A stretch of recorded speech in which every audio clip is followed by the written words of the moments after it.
Oke, kita lanjutkan pembahasan kita untuk nomor 24.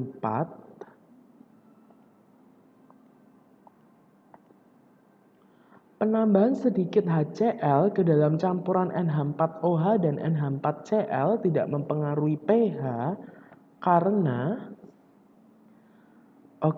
jadi campuran yang mengandung NH4OH dan NH4Cl ini adalah larutan buffer atau larutan penyangga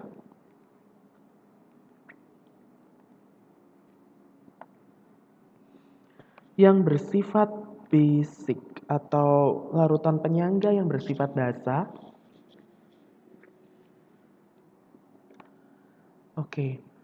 Larutan penyangga bersifat basa karena mengandung basa lemah dan jadi ini merupakan basa lemah dan ini adalah garamnya atau saltnya. Penambahan sedikit HCl ke dalam campuran basa lemah dan garamnya, jadi basic buffer solution, tidak mempengaruhi pH karena jadi prinsip dari larutan penyangga adalah larutan yang dapat mempertahankan pH larutan ataupun jika terjadi perubahan pH, perubahannya tidak terlalu signifikan. Jadi ketika ditambahkan sedikit asam atau sedikit basa atau air, maka pH-nya tetap ataupun jika terjadi perubahan tidak terlalu signifikan. Hal ini kita ditanyakan reasonnya kenapa penambahan sedikit HCl ke dalam larutan penyangga yang bersifat basa tidak mempengaruhi pH. HCl ini adalah asam kuat. Jadi ketika dia ditambahkan ke dalam larutan buffer ini, maka asam ini akan bereaksi dengan basa. Jadi tentunya akan bereaksi dengan ini ya. Karena garam dari NH4Cl, garam NH4Cl ini sifatnya acidic ya. Asam, garam yang bersifat asam karena berasal dari asam kuat dan basa lemah. Jadi strong yang overrules gitu. Strong acid yang overrules ya. Jadi sifat garamnya mengikuti yang strong yaitu asam. Jadi asam ini HCl ini akan bereaksi dengan basa menghasilkan NH4Cl dan air.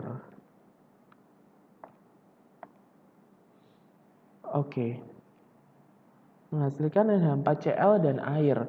Air, kita lihat produknya, air ini bersifat netral. Sementara NH4Cl sendiri merupakan garam. Kita lihat di sini bahwa produk ini tentunya tidak akan mempengaruhi pH larutan. Jadi karena air yang bersifat netral dan garam dihasilkan, maka perubahan pH-nya tidak terlalu signifikan. Jadi jawabannya adalah yang C, karena HCl akan bereaksi dengan NH4OH sehingga menghasilkan NH4Cl dan air yang tidak mempengaruhi pH terlalu signifikan. Kemudian kita bahas nomor 25.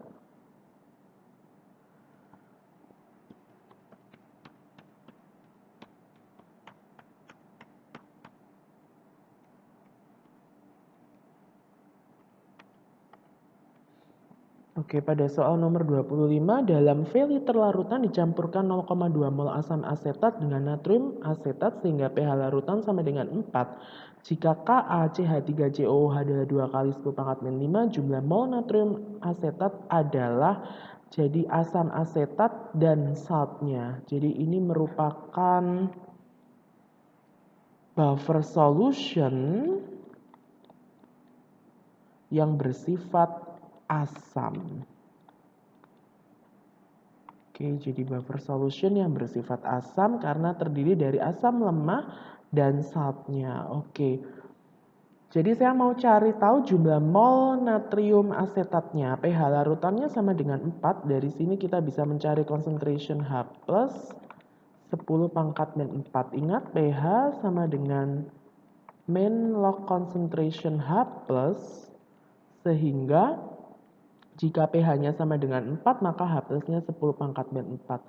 Oke, rumusnya adalah konsentrasi H+ sama dengan Ka kali concentration acid per concentration salt. Oke, saya masukkan angkanya 10 pangkat min 4 sama dengan 2 kali 10 pangkat min 5 kali concentration salt. Di sini concentration salt, concentration sama dengan mol per V total. Nah, dalam hal ini V totalnya bisa cancel each other, jadi saya nggak perlu tulis. Jadi untuk mol asam asetat sendiri 0,2 dibagi mol saltnya. Oke, kita hitung 10 pangkat min 4 sama dengan 2 kali 10 pangkat min 5 kali 2 kali 10 pangkat min 1 per mol salt. 10 pangkat min 4 sama dengan 4 kali 10 pangkat min 6 per mol salt. Jadi mol salt sama dengan 4 kali 10 pangkat min 6 kali 10 pangkat 4. Hasilnya 4 kali 10 pangkat min 2 mol atau 0,04. Jawabannya adalah yang D. Oke, next nomor 26. Suatu reaksi memiliki beberapa tahapan reaksi sebagai berikut, ada yang lambat, ada yang cepat.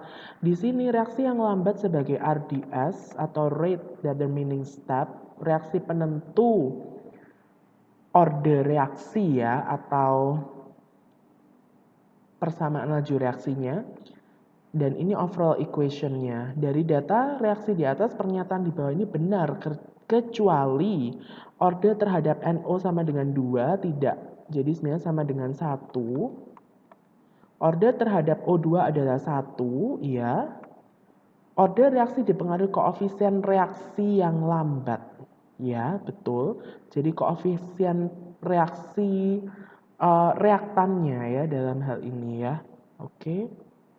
Rumus laju reaksi adalah V sama dengan K kali concentration NO pangkat 1 kali concentration O2 pangkat 1. Oke, betul. Jadi dalam hal ini koefisiennya sebagai order reaksi dari RDS. Order total adalah 1 plus 1 sama dengan 2. Oke, betul. Jadi jawabannya adalah yang A. Pernyataan di bawah ini benar kecuali A. Oke, nomor 27. Tahapan pembuatan asam sulfat adalah sebagai berikut. Pembakaran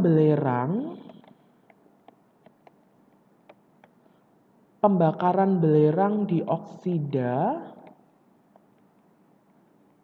seperti ini.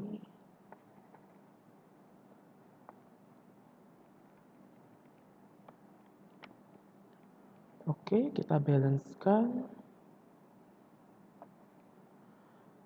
Pelarutan belerang trioksida dalam asam sulfat. Oke, menghasilkan oleum atau asam pirosulfat. Oke, ini sudah balance. Hidrolisis asam pirosulfat dengan menggunakan air. Oke, menghasilkan asam sulfat yang siap untuk diproduksi. Oke. Dari tahapan tersebut yang menggunakan prinsip kesetimbangan adalah tahap 2. Karena reaksinya merupakan reaksi yang reversible. Oke, nomor 28.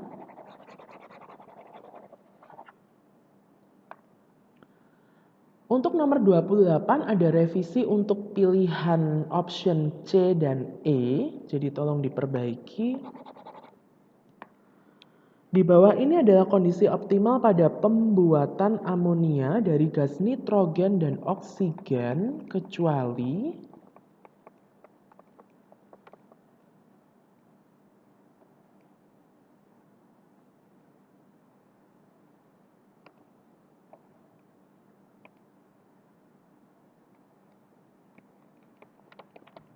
Oke.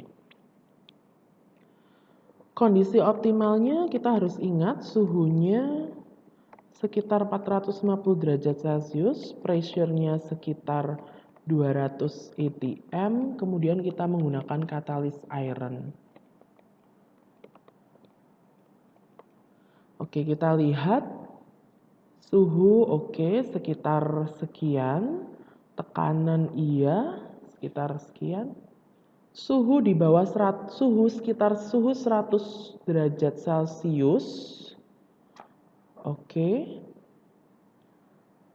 Menggunakan katalis serbuk besi yang dicampur dengan aluminium oksida.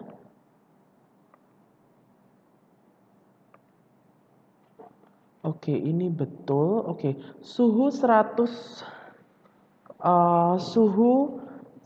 derajat Celcius ya. Di sini suhu 100 derajat Celcius, maka tidak ya, jawabannya salah. Jadi bukan suhu 100 derajat Celcius. Karena ketika suhunya itu terlalu rendah, iya. Kalau suhunya terlalu rendah, betul, reaksi kesetimbangan akan bergeser ke kanan. Karena ketika suhu diturunkan, maka akan bergeser ke reaksi eksotermis. Namun dalam hal ini bukan merupakan kondisi optimal karena laju reaksi akan berlangsung lambat. Jadi ini salah. Kemudian tidak ada jawaban yang benar. Oke, ini juga salah. Jadi sebenarnya kita bisa punya di dalam hal ini ada dua jawaban ya, C atau E.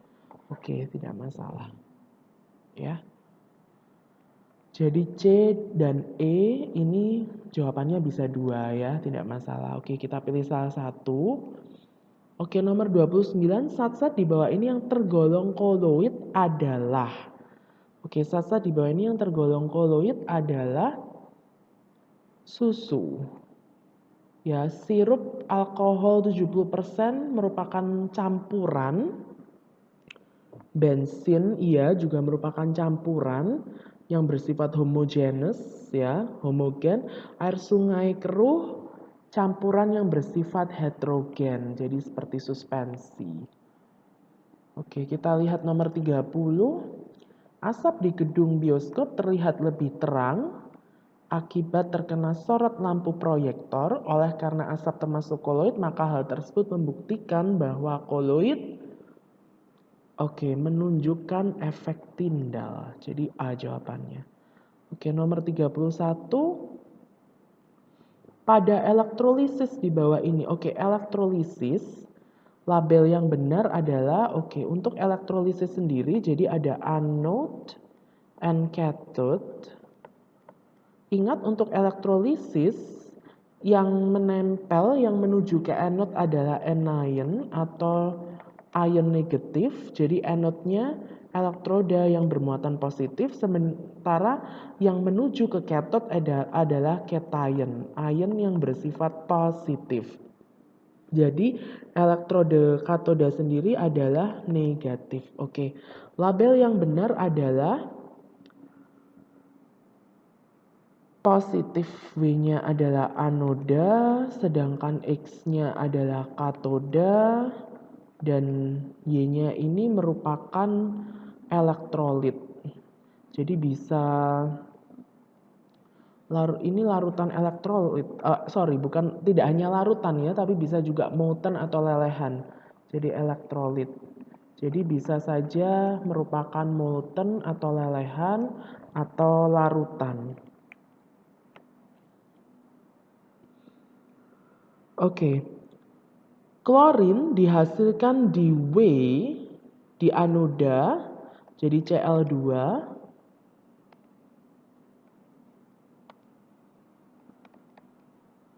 Oke, klorin dihasilkan di W di anoda Cl2 dan natrium di X. Dan natriumnya di X. Oke, jadi kita harus memilih elektrolitnya apa. Dari sini kita bisa tahu bahwa elektrolitnya merupakan lelehan atau molten NaCl. Oke, jadi jawabannya adalah W merupakan anoda, X merupakan katoda, dan Y adalah lelehan atau pure liquid or molten NaCl. Karena untuk larutan, jika larutan NaCl, maka yang direduce di cathode bukan Na+, tetapi H+ atau air ya. Karena Na merupakan grup 1A, elemen di grup 1A. Konstituen utama gas alam adalah hidrokarbon X. X termasuk seri homolog alkana. Jadi sebenarnya gas alam, natural gas ini merupakan metan, metana. X termasuk seri homolog alkana dan memiliki jumlah atom total 1 atom C dan 4 atom H5. Jadi jawabannya adalah D, alkana dan 5. 33, reaksi di bawah ini merupakan salah satu proses di industri. Nama senyawa X adalah, jadi C2H4CnH2n ini merupakan alkena. Jadi ketika alkenanya jumlah atom C-nya 2, berarti ini etena, eten, direaksikan dengan menggunakan air atau steam ya dalam hal ini. Ini merupakan reaksi hydration. Jadi air dimasukkan ke dalam compound maka akan menghasilkan alkohol. Jadi double bond yang di sini akan broken down into single bond. And then hydrogen dan OH-nya akan masuk. Atau kita bisa menyebut tipe reaksinya adalah adisi atau pemutusan ikatan rangkap menjadi ikatan tunggal. Oke, nama senyawa X adalah etanol. 34. Perhatikan pernyataan di bawah ini merupakan polisakarida tersusun dari glukosa. Ikatan glikosida hanya dapat diputuskan oleh enzim yang mengandung beta glikosidase. Senyawa polisakarida yang dimaksud adalah selulosa. Oke, dalam hal ini kita harus tahu ya karakteristik dari polisakarida. Jadi ada selulosa dan amilum. Ini yang harus kita ingat. Oke, jadi kalian bisa mempelajarinya kembali di buku detik-detik. Oke, untuk nomor 35, beberapa polimer digunakan untuk membuat produk di bawah ini. Pipa paralon, PVC, ini dari PVC, plastik pembungkus makanan dari polistirena, pakaian yang mengandung polyester ya, baju anti peluru atau Kevlar, karet pada ban kendaraan bermotor. Oke. Polyisoprena. Oke.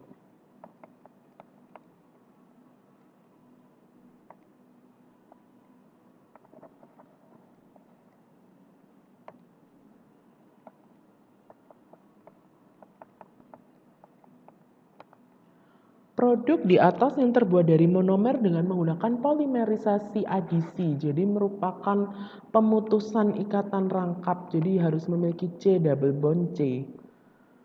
Jadi polimerisasi ada dua, ada adisi dan kondensasi. Untuk polimerisasi adisi syaratnya harus punya C double bond C.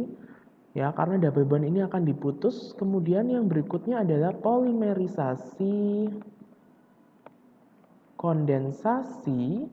Jadi merupakan penggabungan dari dua monomer yang memiliki dua functional groups. Ya. Kemudian polimerisasi kondensasi ini akan menghasilkan small molecule, jadi misalkan air. Oke. Untuk polyester dan Kevlar ini merupakan polimer yang dihasilkan dari kondensasi.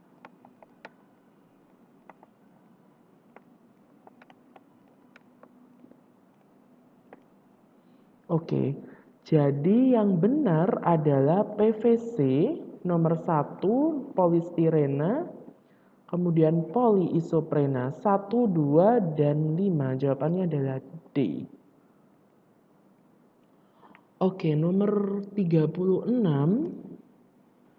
Perhatikan 4 struktur senyawa organik di bawah ini. Pernyataan yang benar adalah Oke, kita lihat. Hanya satu senyawa yang merupakan alkohol. Oh, sorry, pernyataan yang salah ya. Pernyataan yang salah adalah hanya satu senyawa yang merupakan alkohol. Iya, benar ini. Alkohol yang merupakan etanol, hanya satu senyawa yang merupakan alkana, alkin. Tidak. Di sini ada dua ya alkananya. Oke, alkana.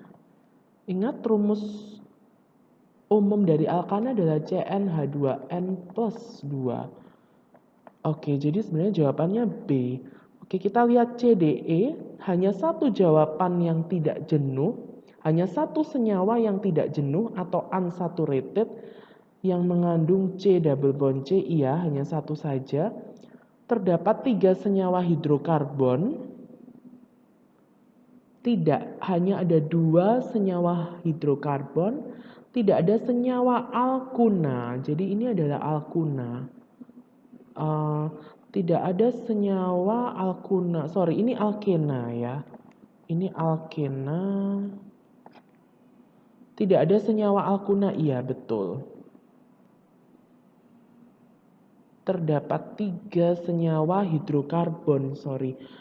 1, 2, dan 3 ini merupakan senyawa hidrokarbon. Iya, karena senyawanya hanya mengandung atom C dan H saja ya, betul. Jadi A, C, D, E benar semua. Jadi jawabannya yang B. Oke, saya ulang. Pernyataan yang salah adalah yang B. Hanya satu senyawa yang merupakan alkana.